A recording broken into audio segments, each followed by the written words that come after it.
Hello दोस्तों, स्वागत है आप लोगों का आपके अपने इस चैनल में डी आर एकेडमिक में।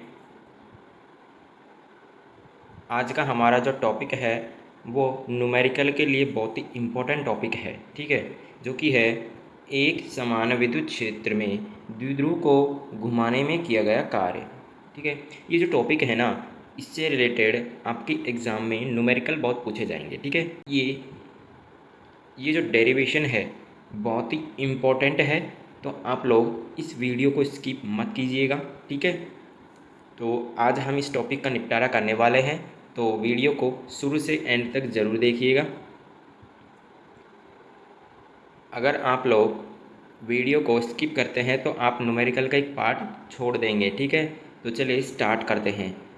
देखिए, ये जो डेरिवेशन है इसमें आपके पास जो इसकी जो हेडिंग है उसको आप ध्यान से पढ़िए पहले तो, कि एक समान विद्युत क्षेत्र में, एक समान मतलब जिसमें जो विद्युत क्षेत्र है वो बिल्कुल एक समान होना चाहिए, उसमें कोई द्विध्रुव है भाई, यानी कि इलेक्ट्रिक डाइपोल है।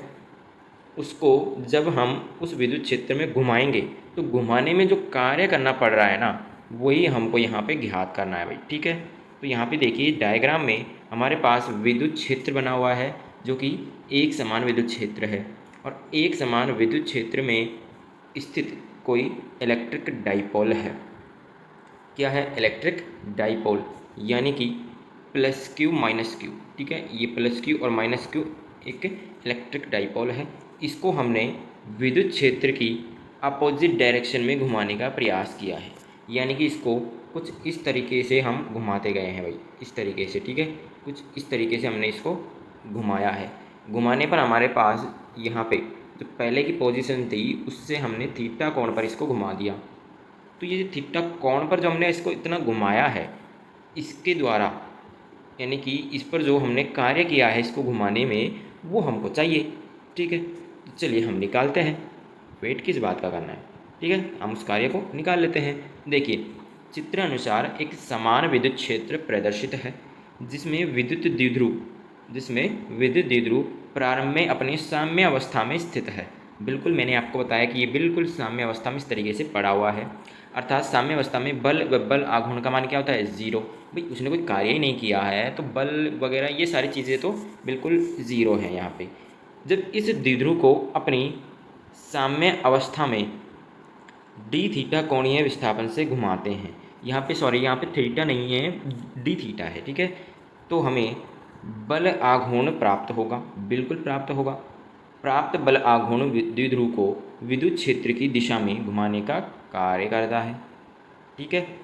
अतः अल्प विस्थापन डी थीटा से घुमाने में किया गया कार्य, ठीक है।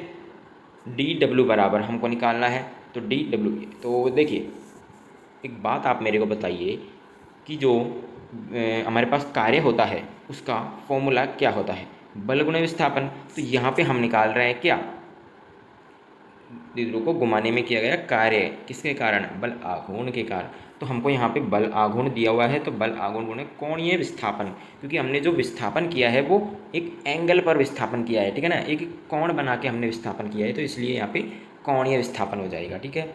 तो D W is equal to बल आघूर्ण कितना है यहाँ पे? पी ई साइन थीटा है, ये आपको याद रखना है, ठीक है। यहाँ पे आप मेरे से पूछना मत कि बल आघूर्ण यहाँ पे पी ई साइन थीटा कैसे आया, ठीक है। क्योंकि जो ये बल आघूर्ण है ना, वो मैंने आपको पिछले लेक्चर में करवा रखा है भाई, ठीक है, समझे मेरी बात को। क्योंकि आप लोग वीडियो तो पूरा देखते नहीं हैं और बस फिर आप पूछ लेते हैं कि भाई बल आघूर्ण ये पी ई साइन थीटा कहाँ से आ गए। भाई फर्स्ट चैप्टर में एक डेरिवेशन है बल आघूर्ण वाला, उसको मैंने करवाया है, आप वीडियो जाके देखिए तभी आपको पता चलेगा बल आघूर्ण का मान पी ई साइन थीटा कैसे होता है, ठीक है। तो यहाँ पे तो फिलहाल आप याद रखिए, बाद में उस वीडियो को देख लीजिएगा। तो देखिए D W is equal to P E sine theta into D theta, ठीक है। मैंने आपसे बोल रखा है पहले से ही कि जो फिज़िक्स है इसमें हर टॉपिक एक दूसरे से लिंक होता है, ठीक है। जितने भी टॉपिक होते हैं वो एक दूसरे से लिंक होते हैं। अब यहाँ पे बल आघूर्ण काम में आ गया। अब एक बात बताइए, अगर बल आघूर्ण आपको फर्स्ट चैप्टर में नहीं पढ़ाया हुआ होता तो आपको तो यहाँ पे पता ही नहीं चलता बल आघूर्ण होता क्या है, इसका वैल्यू ये पी ई साइन थीटा आती कैसी है, ठीक है। तो इसीलिए मैं बोल रहा हूँ कि जो हर लेक्चर है वो आप देखिए अच्छे से, तभी आपको पता चलेगा कि ये जो बल आघूर्ण है, यानी कि ये जो हर टॉपिक है ना वो एक दूसरे से लिंक है। आप ये मान के चलिए फिजिक्स होती ही यही है, ठीक है। तो चलिए आगे चलते हैं। 0 डिग्री से थीटा तक घुमाने में किया गया कार्य, बिल्कुल हमने यहाँ पे इस तरीके से 0 डिग्री पर था, उसको हमने थीटा कोण पर घुमाया है, ठीक है ना, यानी डी थीटा, सॉरी, ठीक है ना। तो यहाँ पे हमने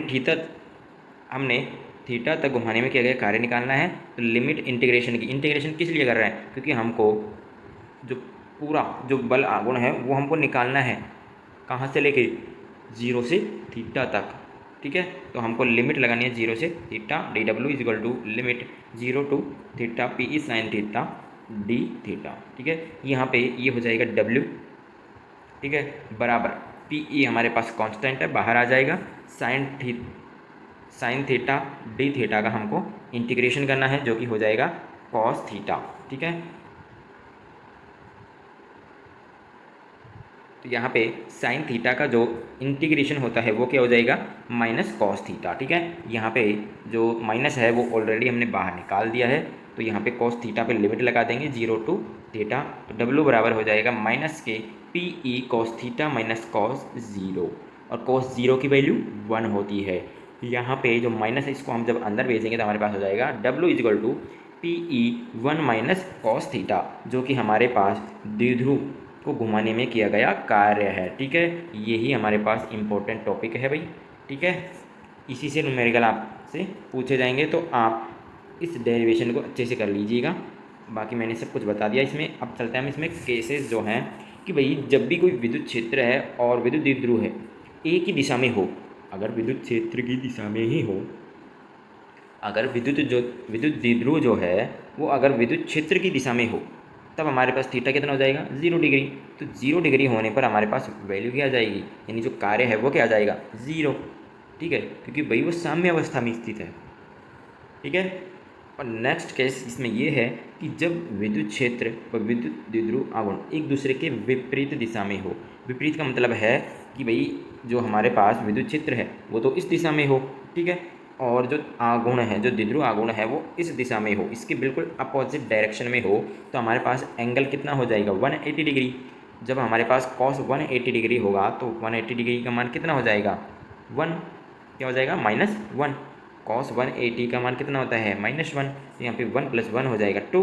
तो जो हमारे पास W यानी जो कार्य आएगा वो मैक्सिमम आ जाएगा 2PE, ठीक है। तो ये था हमारा डेरिवेशन, इससे न्यूमेरिकल पक्का आता है, तो आप अच्छे से कर लीजिएगा।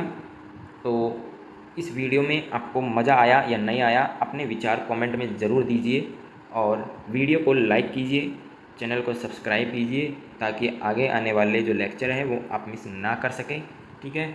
चलिए मिलते हैं नेक्स्ट वीडियो में, थैंक यू।